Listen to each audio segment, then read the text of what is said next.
Good morning students. आज हम अपना फर्स्ट चैप्टर व्याकरण का पढ़ने जा रहे हैं। ठीक है, इससे पहले बच्चों मैंने आप लोगों को 2 चैप्टर कंप्लीट कराया जो आपका साहित्य, हिंदी साहित्य है उसमें। ठीक है, वो आप लोगों का पूरा कंप्लीट हो गया है। तो आप लोग हर फ्राइडे को स्कूल में कॉपी चेक कराने आ सकते हैं अगर आप लोगों का वर्क कंप्लीट है तो। ठीक है, आज हम करेंगे भाषा, लिपि और व्याकरण। ठीक है, आपका फर्स्ट चैप्टर है भाषा, लिपि और व्याकरण।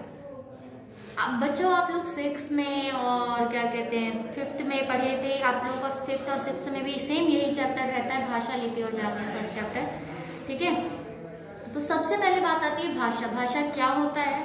तो बच्चों भाषा है, अब जैसे हम लोग बोलते हैं, हमारे मन में बहुत सारी बातें आती हैं। ठीक है, तो हम अपनी बातों को दूसरों के सामने कैसे रखते हैं? बोलकर रखते हैं, है ना, कुछ ध्वनियां निकाल कर रखते हैं, है ना।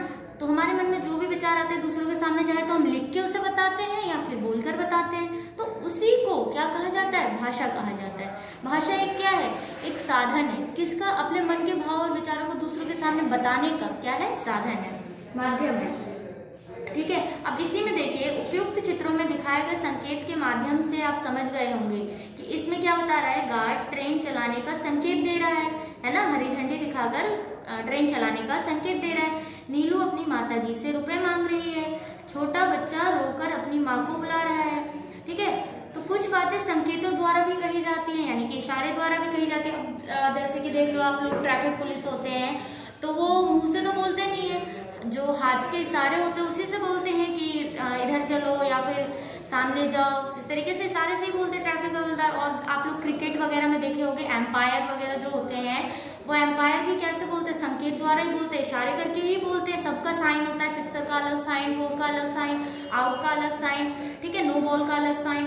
तो वो भी कैसे बताते हैं? संकेत द्वारा। तो कुछ बातें हम संकेत द्वारा भी करते हैं, लेकिन संकेत द्वारा जो है ना, हम अपने मन की बातों को ना मतलब पूरे अच्छे से स्पष्ट करके नहीं बता सकते, कि हमारे मन में जो भी बात है पूरा क्लियरली उसे नहीं बता सकते हैं।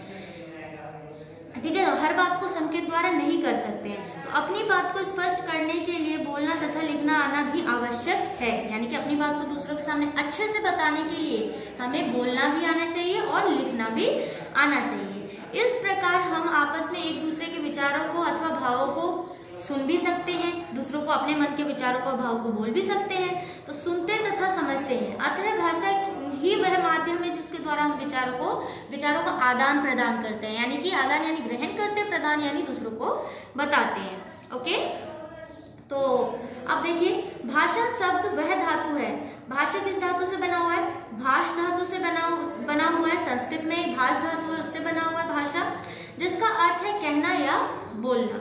हम जानते हैं कि हम परस्पर शब्दों या वाक्यों से बोलते हैं। यह कहना और सुनना भाषा के कारण ही होता है। ठीक है, अब देखो भाषा वह साधन है, अभी मैंने बताया था आप लोगों को भाषा क्या है। तो भाषा एक माध्यम है, एक साधन है, किसका?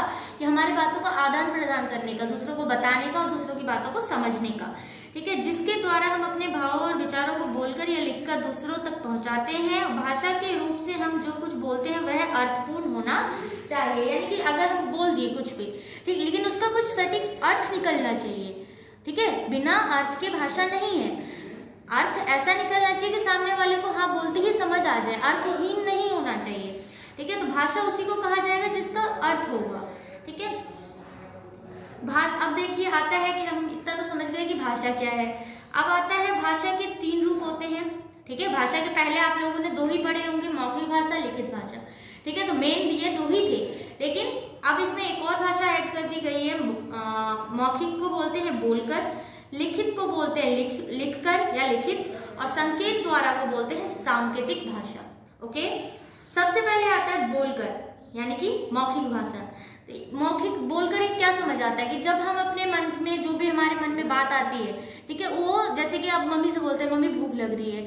ठीक है, तो हम अपने मन में जो भी बात आती है हम अपनी मम्मी से कैसे बोलते हैं? बोलकर बोलते हैं, भाषा के द्वारा बोलते हैं। तो जो बातें यानी अपने मन के भाव और विचार हम दूसरों के सामने बोलकर प्रकट करते हैं और सामने वाला उसे सुनकर समझकर ग्रहण करता है, उसे क्या बोलते हैं बच्चों? मौखिक भाषा बोलते हैं। ओके, तो जब हम आमने सामने बैठकर या खड़े होकर मौखिक रूप से अपनी बात कहते हैं या सुनते हैं, अथवा कोई व्यक्ति भाषण या उपदेश देता है अब जैसे नेता वगैरह जो है वो भाषण देते हैं और श्रोता यानी कि सुनने वाले जो होते हैं उनके बातों को सुनकर ग्रहण करते हैं, तो उसे क्या बोला जाता है? उसे मौखिक भाषा ही बोला जाता है। अब आप लोग टीवी देखते हैं, कोई कार्टून सीरियल कुछ भी देखते हैं, तो उसमें क्या करते हैं? उसमें लिखित आता है? नहीं, वो बोलते हैं, आप लोग उसे सुनते हैं और समझते हैं, है ना। तो वो भी मौखिक भाषा का ही एग्जाम्पल है, ठीक है। तो उपदेश देता है या कोई कुछ हमें समझाता है, तो वो भी क्या है? मौखिक भाषा का एग्जाम्पल है।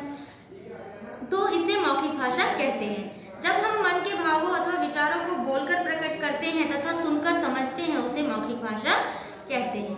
ओके, तो आज मैं आप लोगों को इतना ही समझा रही हूँ कि मौखिक भाषा क्या होती है, ठीक है, और किसे बोला जाता है मौखिक भाषा, भाषा क्या है। तो आप लोग इस भाषा वाले चैप्टर को अच्छे से समझेंगे। नेक्स्ट डे मैं आप लोगों को लिखित भाषा के बारे में और सांकेतिक भाषा के बारे में समझाऊंगी। ओके, तब तक आप लोग इतना समझेंगे। Okay, thank you.